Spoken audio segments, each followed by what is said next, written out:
High সুপ্রভাত। আজ 16ই June 2025। আমরা বদ্রীনাথ থেকে গতকাল রাতে রুদ্রপ্রয়াগে এসে থেমেছি। আজ আমরা ঋষিকেশ হয়ে হরিদ্বার হয়ে আমরা ট্রেনে চড়বো। আমরা এই হোটেলের পাশে দেখুন অলকানন্দা নদী হয়েছে, দূরে দেখুন বনবীথি, সবুজ বনবীথি। আমরা রেডি হয়ে নিয়েছি, আমরা এখনই বার হব। আর সবাই তৈরি মোটামুটি।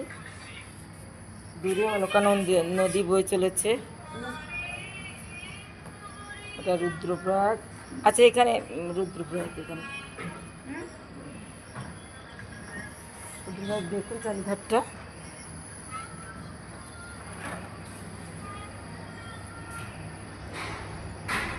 ঠিক আছে, বাই, টাটা।